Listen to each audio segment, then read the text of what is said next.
कभी कभी आपने देखा होगा कि बड़े बड़े खानदान में जन्मे लोग भी ऐसी ऐसी गलतियां कर बैठते हैं कि सारे खानदान की, सारे परिवार की और यहाँ तक सारे नगर की बदनामी हो जाती है। अक्सर आप लोगों ने सुना होगा, आप लोग की तो काफी उम्र सीनियर सिटी हैं आप तो, लेकिन जो घटना उस समय हुई वही घटना आज भी हो रही है। अक्सर छोटे छोटे बालक, मैंने सुबह बताया था, छोटे छोटे बालक बड़ों का अपमान कर देते हैं। वो समझते हैं कि हमारे पास 2-4-10 करोड़ की संपत्ति आ गई तो इस सारे विश्व के मालिक हम हैं। लेकिन ये उनका अभिमान, जितनों ने, क्योंकि कौरवों का ईमान नहीं चला तब पांडवों को वजह से प्राप्त हुई। कहने का भाव यही है कि अभिमान कभी किसी का नहीं चलता है। अर्जुन ने जैसे ही देखा कि ये कृत्य अस्त्र सामान्य किया है, अर्जुन कहता कि अरे देवी आप चिंता नहीं करो, मैं अर्जुन गांडीवधारी शपथ लेकर के कहता हूँ कि जिन्होंने भी यह कृत्य किया है उसको शाम तक तुम्हारे चरणों में न डाला तो मैं गांडीवधारी अर्जुन यह गांडीव चलाना बंद कर दूंगा। और भगवान श्री कृष्ण के साथ रथ पर बैठ करके चले गए और जैसे अश्वत्थामा ने देखा कि अर्जुन आ रहा है और अर्जुन मुझे छोड़ेगा नहीं, अर्जुन मुझे मार देगा, तब अर्जुन ने, तब अश्वत्थामा ने क्या किया तो दूर से ही ब्रह्मास्त्र को चला दिया। और जैसे ही ब्रह्मास्त्र आते देखा तो अर्जुन सीधे भगवान श्री कृष्ण की शरण में चले गए कि कृष्ण कृष्ण महाभावो भक्ता नाम भयंकरा त्वय मोदाम नामानो अपकर्गो संसते। अर्जुन घबरा गया और भगवान श्री कृष्ण की शरण में गया कि हे प्रभु, हे जगत पिता, पाहि माम, आप मुझे इस ब्रह्मास्त्र से बचाइए। तब भगवान श्री कृष्ण ने कहा कि अर्जुन तुम कैसी बात करते हो, कभी कभी विष की औषधि विष होती है। जैसे हम खेत में जाएं और खेत में यदि हमें कांटा लग जाए तो हम क्या करते हैं, कांटे से कांटे को निकालते हैं, छेनी बजाते हैं तो लोहे से बजाते हैं। तब अर्जुन समझ गए तो अर्जुन ने भी यहाँ से ब्रह्मास्त्र चला दिया और दोनों ब्रह्मास्त्र जाकर के आपस में टकराए और शांत हो गए। जब ब्रह्मास्त्र शांत हो गए तब जाकर के अर्जुन ने जाकर के अश्वत्थामा के केसों को पकड़ा तो जाकर के भरी सभा में डाल दिया। भरी सभा में द्रौपदी के चरणों में डाला, कहा अरे द्रौपदी बताओ क्या करना है इसके साथ, ऐसे जिंदा जला दिया जाए, ऐसे के टुकड़े टुकड़े काट कर इसे फेंक दिया जाए, कि इसको काट काट के चीलों को खिला दिया जाए, क्या करना है बताओ। द्रौपदी ने देखा तो द्रौपदी समझ गई कि यह तो हमारे गुरु का पुत्र है। मुच्चिता मुच्चिता मेषम ब्राह्मणो तेराम गुरु। द्रौपदी ने कहा अरे आप कैसी बात करते हैं, आप क्या कहते हैं, इसको मार दें? नहीं, मुच्चिता मुच्चिता मेषम, आप रुक जाइए, ये आपके गुरु का पुत्र है, ये आपका गुरु का पुत्र है और इनकी मां वृद्ध हैं, उनकी सेवा कौन करेगा। आपने पहले ही अपने गुरु को युद्ध में मार दिया है, आप गुरु के हत्यारे तो पहले से ही हो, अब ब्रह्म हत्या क्यों बोल रहे हो। भजनों, द्रौपदी के मन में करुणा आ गई और जैसे ही करुणा आई तो अर्जुन समझ गए कि ये नहीं समझेंगे। तब अर्जुन भगवान श्री कृष्ण के जब शरण में गए और भगवान से कहते हैं कि वसुदेव सुतम देवम कंद चारोर मर्दनम देवकी परमानंदम कृष्णम वंदे जगत गुरु। अर्जुन ने कहा हे प्रभु आप बताइए कि मैं क्या करूं। तब भगवान कहते हैं कि ब्रह्म बंधुरहन तव्य आता ताई बधारणा नाय वो माम नाम नोति सुनम। भगवान ने कहा अरे अर्जुन तुम एक काम करो। बोले क्या? बोले ये ब्राह्मण का बालक है, इसे मत मारो। भगवान ने कहा ये ब्राह्मण का बालक है, इसके लिए मत मारो, पर ये तुम्हारे बालकों का हत्यारा है तो छोड़ो भी मत। और ये बात सही है, धर्म की बात है। तो ब्राह्मण को ना तो भली कैसा भी ब्राह्मण हो, कितना ही अधम ब्राह्मण हो, उस ब्राह्मण को कभी हाथ नहीं लगाना चाहिए। और बालकों का हत्यारा कोई भी हो, उसे छोड़ना नहीं चाहिए। अर्जुन बड़ी धर्म संकट में पड़ गए। अर्जुन ने कहा कि अरे प्रभु, आधा पागल तो मैं पहले से ही था, टेंशन में तो पहले से ही था, आप और हमें पागल बना रहे हैं। तब भगवान ने कहा वपनम देवनो दानम स्थानम परयं तथा एव ही ब्रह्म बंधुना बंधु नान्यम तस्त देह का। भगवान ने कहा किसी इज्जत वाले व्यक्ति की भरी सभा में बेइज्जत कर देना ही उसकी मृत्यु के समान है। कहने का भाव यही है कि अर्जुन के लिए भगवान ने मानो ऐसा इशारा किया कि तुम इसकी मस्तक की जो तेज मणि है इसके निकाल करके धक्के दे करके इसको भरी सभा से बेइज्जत करके भगा दो। सच में हुआ ऐसा ही। आगे चलकर अर्जुन ने आधी दाढ़ी आधी मूछ अश्वत्थामा की मोड़ दी और उसके बीच से फाड़ करके उसकी जो मस्तक की तेज मणि थी उस मणि को निकाल करके धक्के दे करके बाहर निकाल दिया। मानस में कहा गया है संभावित कहूं अपजस लाहू मरण कोटि समय दारुण दाहू। ऐसी कथा आती है कि धक्के दे करके जब निकाला तो वह अपमान सहन नहीं कर पाया। तब जाकर के अश्वत्थामा ने क्या किया, अश्वत्थामा ने अपने मन में सोच लिया कि मैं पांडवों के वंश को निर्वंश करके मानूंगा। तब जैसे ही उसके लिए याद आया कि पांडवों के वंश में अब कौन बचा है, इसके 5 जो पांडवों के बालक थे उनको हमने मार ही दिया है। अब केवल उत्तरावती है अभिमन्यु की पत्नी जो कि उस समय गर्भवती थी। तब बैठे बैठे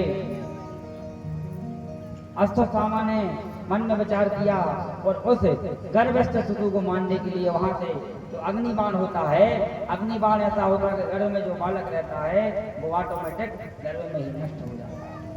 तब जैसे ही गर्भ का निशाना साध करके बाण को चलाया और बाण को चलाया तब उत्तरा रोती हुई भगवान श्री कृष्ण की शरण में गिर गई। तो क्या कहती है कि पाहि पाहि महायोगिन देव देव जगतपते नान्यम तद भयम मृत्यु यद्य मृत्यु परस्परम। उत्तरा भगवान श्री कृष्ण के चरणों में गिर गई और कहा प्रभु पाहि माम, आप मुझे बचाइए, आप मुझे बचाएं या ना बचाएं, पर मेरे गर्भ में जो बालक है आप उसके लिए बचा लीजिए, क्योंकि पांडवों के वंश में अब यही एक बालक बचा है जो पांडवों के वंश को चलाएगा और इतने बड़े राज्य को संभालेगा। जैसे ही ऐसा कहा तो भगवान ने कहा कि देवी तुम चिंता नहीं करो। तब भगवान ने क्या किया कि एक रूप से छोटा सा रूप भगवान ने लिया और जाकर के उत्तरा के गर्भ में प्रवेश कर गए। उत्तरा के गर्भ में प्रवेश कर गए और सुदर्शन चक्र से उस जो अग्निबाण था उसकी रक्षा की। जब भगवान उत्तरा को समझा रहे हैं कि उत्तरा बताओ बेटा कैसा लग रहा है। जैसे कोई व्यक्ति हमारे गाँव आदि में झाड़ फूक का काम करता है, किसी को पेट लग रहा है, किसी का सिर दर्द हो रहा है, झाड़ते हैं तो पूछते बेटा अब कैसे लग रहा है, अब कैसे लग रहा है। तब भगवान भी वैसे ही बार बार पूछ रहे बेटा आप कैसे लग रहा है, कैसे लग रहा है। तब जाकर के यह सब दृश्य माता कुंती देख रही थी। एक रूप में भगवान बाहर खड़े हैं और एक रूप में गर्भ में जाकर के रक्षा कर रहे हैं। तब वहां पर क्या हुआ सज्जनों, डायरेक्ट कुंती माता करने लगी। कुंती माता ने सीधे भगवान श्री कृष्ण के चरणों में प्रणाम करने लगी। नमस्ते पुरुषं तभ्यं प्रकृते प्रकृति परम अलक्ष्य लिंगम सर्वभूतनाम बहते वसिष्ठं परमेश्वरा। माता कुंती कहती हैं कि अरे आज मुझे पता चल गया कि आप साक्षात परमात्मा हैं, आप साक्षात ईश्वर हैं। भगवान ने कहा, अरे बुआ तुम क्या कहती हो कि मैं परमात्मा हूँ, मैं ईश्वर हूँ, मैं कुछ नहीं हूँ। बुआ मैं तो आपका भतीजा हूँ, आपके भाई का पुत्र हूँ। कुंती कहती है कि अब तुम्हारी चालाकी हमारे सामने नहीं चलेगी। विपदा संतु ना शाश्वत तत्र तत्र जगत गुरु भवतो दर्शनम यस्य अपनो भव दर्शनम। माता कुंती ने कहा कि अब तुम्हारी चालाकी नहीं चलेगी। तब भगवान ने कहा, ठीक है बुआ, तुम कहती हो कि मैं ईश्वर हूँ, मैं परमात्मा हूँ, तो तुम्हारे जीवन में बुआ सुख आया कब है? तुम्हारा जीवन पूरे दुख में निकल गया। तुम्हारा विवाह भी ऐसे व्यक्ति के साथ हुआ, पांडु के साथ, जिसके लिए श्राप लगा था कि जब भी राजा पांडु पत्नी के पास में सहवासना की कामना से जाएंगे, इनकी मृत्यु हो जाएगी। तो आपके जीवन में बड़ा हमेशा दुख रहा, आपको सुख मिला कब है? तब बुआ तुम मुझसे कुछ वरदान मांग लो। तो उन्होंने क्या मांगा कि विपदा संतु ना शाश्वत तत्त तत्त जगत गुरु। कहा कि प्रभु यदि आप हमें कुछ देना चाहते हो तो एक ही वर दे दो कि हमारे जीवन में एक दुख आए तो दूसरा दुख फिर आ जाए। एक दुख आए और जैसे ही दूसरा दुख समाप्त होने लगे, जैसे हमें बुखार चढ़े, बुखार की दवाई हमने तो फिर हमें खांसी चलने लगे, कौन सा दुख भगवान से माता कुंती ने मांगा। भगवान ने कहा, अरे बुआ दुख भी कोई मांगने की चीज है, हम तो आनंद के दाता हैं और आप कह रही हैं कि हम परमात्मा हैं, हम ईश्वर हैं, तो आप हमसे कोई सुख की चीज मांगिए।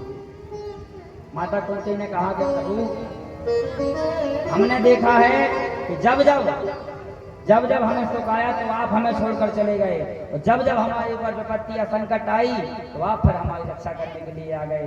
इसलिए हम चाहते हैं कि आप हमारी नजरों के सामने रहें और बार बार हमारे लिए दुख मिलता रहे। मानस में लिखा है,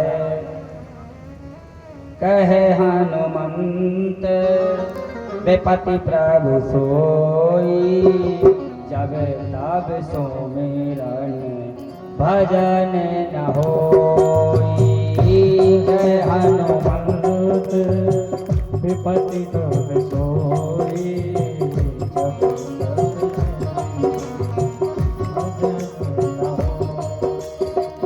कहे हनुमंत विपत्ति प्रभु सोई, कहे हनुमंत जब तब सुमिरन भजन न होई, जब तब सुमिरन भजन न होई। मानस कौन है? हमारी माँ। और हमारी माँ कह रही है कि बेटा हमारे जीवन का सबसे बड़ा दुख है कि हमारे मन से, हमारे मुख से, हमारे हृदय से भगवान का नाम ना निकले। यदि हमारे मन से या हम दिन में भली 24 घंटे में से 4 मिनट यदि भगवान की चर्चा या भगवान के सत्संग के बारे में सुनते हैं तो भी हमारा जीवन धन्य है। लेकिन आज का जो मनुष्य है वो बहुत स्वार्थी है। क्या करता है मनुष्य? क्या करता है कि दुख में सुमिरन सब करें, सुख में करे न को, जो सुख में सुमिरन करे तो दुख काहे को। संसार का मनुष्य केवल दुख में भगवान को याद करता है, पर भगवान भी इतने नादान नहीं है। तुम क्या समझ रहे हो? हमारे कौन है? पिता। और हर पिता को पता रहता है कि हमारे पुत्र के लिए किस चीज की आवश्यकता होती है। यदि हम स्वार्थ से भगवान को भजेंगे, जब हमारे ऊपर दुख आए तो हम भगवान को जल का लोटा चढ़ाने चले जाएं या भगवान को लोग दे दें, हे प्रभु आप हमारी यह मनोकामना पूरी कर दो, हम आपके लिए यह वस्तु प्रदान करें। लेकिन भगवान को देखो, जगत पिता परमात्मा है, हम उनके बालक हैं, हमारा मांगने का अधिकार भी है, पर हमारा कहने का मतलब यही है कि यदि हम भगवान की भक्ति कंटिन्यू निरंतर करेंगे तो निश्चित ही हमें जीवन में कभी दुख नहीं आएगा। बार बार भगवान कुंती से कहते हैं कि माता कुछ ना कुछ आप मांगिए, आप कुछ मांगिए।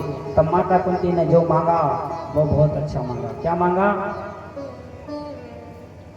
कि दुख भी मुझे प्यारे हैं, दुख भी मुझे प्यारे हैं, सुख भी मुझे प्यारे हैं, छोड़ूं मैं किसे भगवन, दोनों ही तुम्हारे हैं, दोनों ही तुम्हारे हैं, दोनों ही तुम्हारे हैं,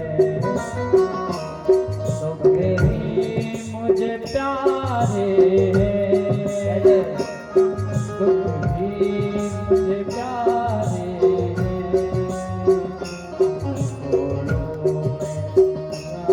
भगवन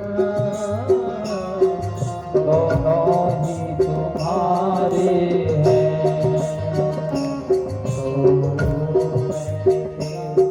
भगवन दोनों ही तुम्हारे हैं।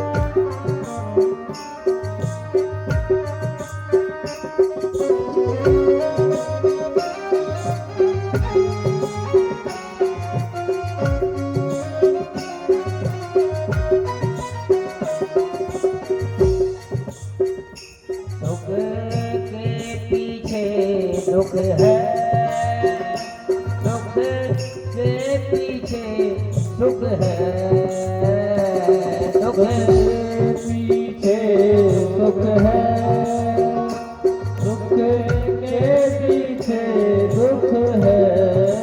आप लोग भी गाएं, ऐसा नहीं है कि हम बस दुखी इसलिए गा रहे हैं, आप भी दुखी हैं और आप भी सुखी हैं। यदि हमें पर हमेशा एक सा रहना है तो हमें भी भगवान को निवेदन और प्रार्थना करनी होगी। गाइए हमारे साथ में। सुख के पीछे दुख है, सुख के पीछे सुख है, सुख के पीछे दुख है, दुख के पीछे सुख है, पर ममता की धारा के, ममता की धारा